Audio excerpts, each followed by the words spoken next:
Movie start होती है एक फार्म हाउस से, जहाँ एक लड़की को पिल्लर से बांधा होता है। उसके बाद किडनैपर आता है। लड़की उससे बोलती है, मुझे छोड़ दो, जाने दो, तुम्हें जितने पैसे चाहिए मैं तुम्हें दूंगी। लेकिन वो लड़का उसे बोलता है कि तुम्हारे पैसे नहीं चाहिए, हमें तुम्हारा खून चाहिए। ये कहकर वो लड़का इस लड़की को खोलकर दूसरे कमरे में ले जाता है और उसे एक चेयर के साथ बांध देता है। फिर उसके बीएफ को लाता है और लड़की के सामने एक टेबल पर लेटाकर बांध देता है। लड़की फिर से उस लड़के से गिड़गिड़ा कर बोलती है कि हमें जाने दो। वो फिर से पैसों का लालच देती है, लेकिन वो लड़का बोलता है कि पैसे नहीं चाहिए, मैं ये सब अपनी बेटी के लिए कर रहा हूँ। तो लड़की बोलती है, तुम्हारी बेटी क्या बीमार है? उसका इलाज मैं करवाऊँगी, जितने पैसे लगेंगे मैं दूँगी, बस हमें जाने दो। तो लड़का कहता है कि मेरी बेटी का पैसों से इलाज नहीं हो सकता, क्योंकि वो मर चुकी है। अब मैं तुम दोनों की लाशें सटाना को दूंगा ताकि वो मेरी बेटी को वापस ला सके। ये कहकर लड़का उसके बीएफ के मुंह पर टेप लगाता है और फिर कुछ मंत्र पढ़ता है और नाइफ लड़के के सीने में मार देता है। उसके बाद वो उसकी बॉडी से निकलने वाला खून एक ग्लास में जमा करने लगता है। तो लड़की अपने हाथ खुलवा लेती है और फिर उधर से भाग जाती है। लेकिन भागकर वो किधर जाएगी? ये एक सुनसान आइलैंड था और रात का वक्त था। जब लड़की भागते भागते थक जाती है तो वो महसूस करती है कि उसके पीछे कोई है। वो मुड़कर देखती है तो वो सडाना होती है। वो उसे वापस ले आती है और वो लड़का फिर से उसे पिलर के साथ बांध देता है। वो अपने घर जाकर एक डॉक्यूमेंट्री देखने लगता है। डॉक्यूमेंट्री की एंकर जोई थी, जो दुनिया की अजीब अजीब जगहों पर जाकर डॉक्यूमेंट्री बनाती थी और उस जगह की हकीकत लोगों तक पहुंचाती थी। जोई की टीम में 6 मेंबर्स होते हैं और वो सब जोई की स्ट्रेंथ होते हैं। उन सबको नई नई जगहों पर जाना और उन्हें डिस्कवर करना पसंद होता है। उसकी टीम में सबसे यंग होती है डोरी, जो उनकी सोशल मीडिया मैनेजर होती है। वो इस टाइम जोई को कुछ लेटर्स और ईमेल्स हार्ड फॉर्म में ला कर देती है।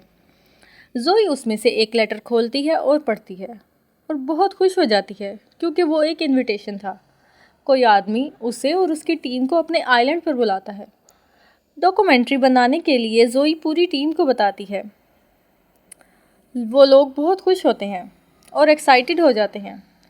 उसके बाद वही फार्म हाउस दिखाते हैं जहां लड़की को बांधा होता है। किडनैपर इधर आता है। वो लड़की रो रही होती है क्योंकि वो जानती है कि उस आदमी को उस पर रहम नहीं आएगा।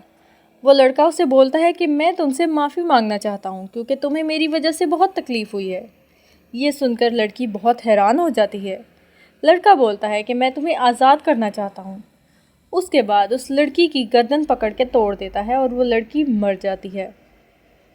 दूसरी तरफ जोई और उसकी टीम आइलैंड पर जाने के लिए कोई बोट ढूंढ रहे होते हैं, लेकिन हैरानी की बात है कि कोई भी उस आइलैंड पर जाने के लिए तैयार नहीं होता। आखिर एक बोट वाला मिलता है जो जाने के लिए मान जाता है, लेकिन ज़्यादा पैसों की डिमांड करता है। अब वो लोग आइलैंड पर पहुंच जाते हैं। आइलैंड बहुत प्यारा होता है, इन्हें बहुत पसंद आता है। लेकिन थोड़ी ही दूर जाने पर वो देखते हैं कि आइलैंड पर जगह जगह डॉल्स लटक रही हैं। जोई और उसकी टीम को अपनी डॉक्यूमेंट्री के लिए ये चीज़ बहुत ही एक्साइटेड लगती है और वो शूटिंग इधर से ही स्टार्ट करने का सोचते हैं। अब बोट का मालिक उन्हें बोलता है कि इधर से आगे तुम्हें खुद ही जाना होगा। इन लोगों को ये बात बहुत अजीब लगती है। बोट वाला उधर से अपनी बोट की तरफ वापस जा रहा होता है तो उसे अपने पीछे पीछे कदमों की आहट सुनाई देती है। वो डर जाता है और भागने लगता है। तो वो सडाना उसके सामने खड़ी होती है। वो डर जाता है और बोलता है, मुझे जाने दो, मैं इन लोगों को छोड़ने आया था, तुम इन्हें मार दो, मुझे जाने दो। मगर सडाना उसे मार देती है।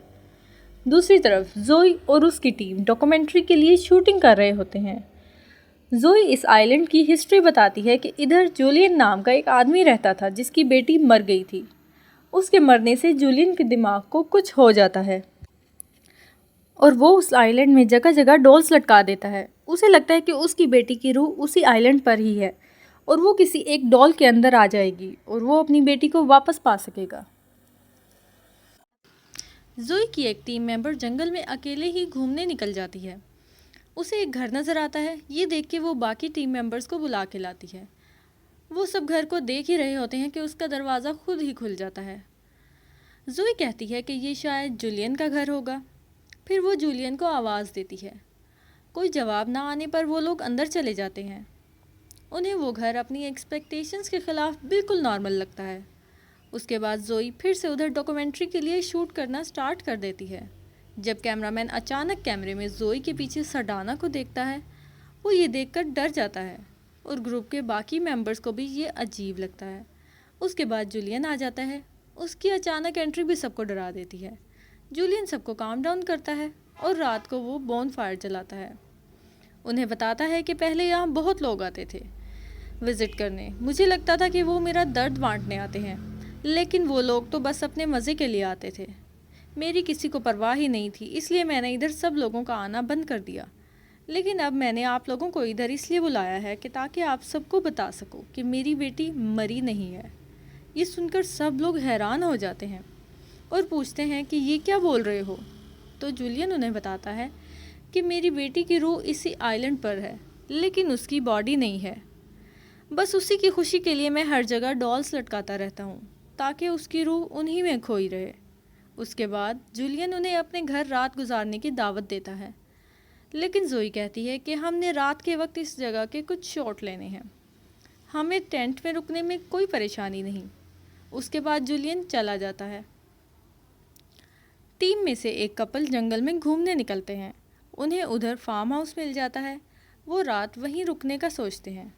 इतने में वो किसी की आहट सुनते हैं। वो देखते हैं कि सरडाना उनके सामने होती है। सरडाना लड़के पर हमला करती है और उसे मार देती है। ये देखकर लड़की चीखने लगती है, लेकिन सरडाना जल्दी ही उसका भी काम तमाम कर देती है। दूसरी तरफ वेरोनिका और डोरी भी जंगल में घूमने निकले होते हैं। उन्हें उधर बहुत सारी डॉल्स लटकी हुई नज़र आती हैं, जिस पर दोनों में बहस हो जाती है और वेरोनिका डोरी को अकेले छोड़कर चली जाती है। उसके बाद डोरी ज़ोई के पास आती है, जो इस वक्त टेंट से बाहर बैठी स्क्रिप्ट लिख रही होती है। डोरी उसे बताती है कि उधर बहुत ठंड हो गई है और हमारे पास कंबल भी नहीं है, जिस पर ज़ोई बोलती है कि ठीक है, मैं जूलियन के घर जाके कंबल ले आती हूँ। ज़ोई जूलियन के घर जाती है।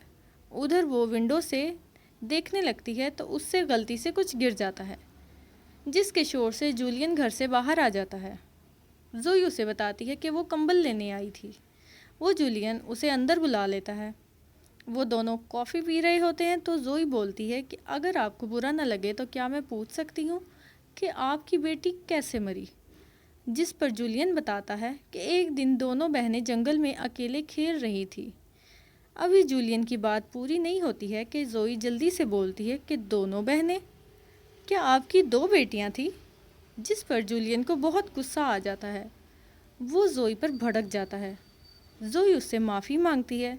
फिर जूलियन कहता है कि उन बातों को याद करने से मुझे बहुत दुख होता है। मैं उन सब से बार बार नहीं गुजरना चाहता, इसलिए बस गुस्सा आ गया। ज़ोई भी उसके इमोशंस समझ जाती है और जूलियन से कंबल लेके उधर से चली जाती है। आधी रात का वक्त है और ज़ोई कंबल लेके टेंट की तरफ अकेली जा रही होती है कि पीछे से सरडाना आती है और उसका गर्दन पकड़ के उसे मार देती है। जल्दी से ज़ोई की आंख खुल जाती है। ये सुबह का वक्त होता है और उसे रियलाइज़ होता है कि वो एक ख्वाब था जिसमें सरडाना ने उसे मार दिया था। बाकी टीम मेंबर्स भी जाग चुके होते हैं, लेकिन वो दो टीम मेंबर्स मिसिंग होते हैं जिन्हें रात को सरडाना ने मार दिया था। उनके वहाँ ना होने की वजह से वो लोग उनका इनसेंसिबल बिहेवियर समझते हैं। फिर वो लोग डिसाइड करते हैं कि ज़ोई और वेरोनिका उन्हें ढूंढने जाएंगे और डोरी और एक लड़का शूट के लिए जाएंगे। डोरी और वो लड़का शूटिंग के लिए जूलियन के घर जाते हैं, लेकिन जूलियन उधर नहीं होता। वो जंगल में होता है और एक ग्रीन फॉर्क वाली डॉल को अजीब नज़रों से देख रहा होता है। दूसरी तरफ डोरी और वो लड़का जूलियन का वेट कर रहे होते हैं। वो नहीं आता तो अंदर चले जाते हैं। लड़का शूटिंग का सेटअप लगाता है। तभी उसकी नज़र टेबल पर पड़ी पिक्स पर जाती है। वो पिक्स में डोरी को देखता है तो उसे बहुत हैरानी होती है। वो सोचता है कि शायद हमें इधर किसी प्लान के लिए बुलाया गया है, इतने में डोरी खुद ही बोल देती है कि मैं जुलियन की बेटी हूँ और मैं ही तुम सबको इधर लेके आई हूँ। ये कहकर वो लड़के के सर पर किसी चीज़ से हमला करती है और बार बार वार करके उसे मार देती है। पीछे से जुलियन भी आ जाता है। वो इस काम पर डोरी को शाबाश देता है। दूसरी तरफ जोई और वेरोनिका अपने गुम हुए मेंबर्स को ढूंढ रहे होते हैं तो उन्हें रास्ते में सरडाना मिलती है। वेरोनिका उसे देखकर हंसने लगती है कि उसे लगता है ये शायद कोई मजाक है, लेकिन फिर जोई उसे बताती है कि ये वही डॉल है जिसके लिए इस आइलैंड पर स्टोरीज फेमस हैं और कल रात ये मेरे ख्वाब में भी आई थी। ये सुनकर वेरोनिका डर जाती है और वो दोनों उधर से भागते हैं। भागते भागते जोई दूसरी साइड चली जाती है और दोनों अलग हो जाती हैं। जोई के पीछे जुलियन आ जाता है और उसके मुंह पर कपड़ा रखकर बेहोश कर देता है और दूसरी तरफ वेरोनिका भागते भागते फार्म हाउस में पहुंच जाती है। उधर वो अपने दो साथियों की लाशें देखकर बहुत परेशान हो जाती है और रोने लगती है। शाम हो चुकी होती है। वेरोनिका के पीछे सरडाना आ जाती है और उसे भी उधर से ले जाती है। जब जोई की आंख खुलती है तो वो जुलियन के घर होती है और उसे चेयर से बंधा होता है और वेरोनिका टेबल पर बांधा होता है। जोई उधर अपने एक टीम मेंबर की लाश देखती है और देखकर उसकी हालत बुरी हो जाती है। इतने में उधर डोरी आ जाती है। उसे ठीक और सलामत देखकर वो दोनों हैरान रह जाती हैं तो डोरी बोलती है कि हैरान होने की ज़रूरत नहीं, मैं ही तुम्हें इधर लाई हूँ, मैंने ही वो इनविटेशन लेटर तुम्हें दिया था। तो वेरोनिका उसे बोलती है कि हमें छोड़ दो, लेकिन डोरी बोलती है कि सरडाना को तुम्हारी बॉडी पसंद आ गई है, अब कुछ नहीं हो सकता। इतने में उधर जुलियन भी आ जाता है। जोई उसे बोलती है कि हमें छोड़ दो, लेकिन वो बोलता है कि तुम्हें मारकर मेरी बेटी सरडाना को बॉडी मिल जाएगी, हमें तुम्हें मारना ही होगा। उसके बाद डोरी एक ग्लास में सबके मरे हुए लोगों का खून जमा करती है और उसे ग्लास में जोई को ज़ख्मी करके उसका खून डालती है।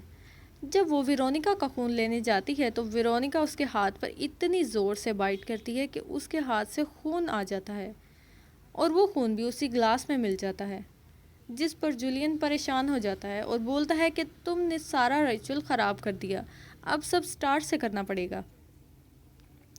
इतने में जोई खुद को खुलवा लेती है और उधर से भाग जाती है। जुलियन उसका पीछा करते हुए जोई फार्म हाउस में छुप जाती है। जुलियन उधर पहुंच जाता है। जोई एक स्टील के रॉड से उस पर हमला करती है और उसे मार देती है। डोरी भी उधर पहुंच जाती है और अपने बाप को मरा हुआ देखकर वो जोई पर हमला कर देती है, लेकिन जोई उसे भी मार देती है। उसके बाद जोई बहुत हैरान परेशान होती है। वो सोचती है कि ये उसने खुद नहीं किया, ये किसी शैतानी ताकत ने उससे करवाया है। वो रोने लग जाती है और महसूस करती है कि उसके पीछे सरडाना है। सरडाना जोई पर हमला करती है और उसे भी मार देती है। उसके बाद सरडाना खुद ही अपने रिचुअल्स पूरे करती है। सभी मरे हुए लोगों का खून एक जगह जमा करती है, मंत्र पढ़ती है और ख़ुद को वेरोनिका की बॉडी में ज़िंदा कर लेती है। अब मूवी के एंड में देखते हैं कि सरडाना को एक बॉडी मिल चुकी है।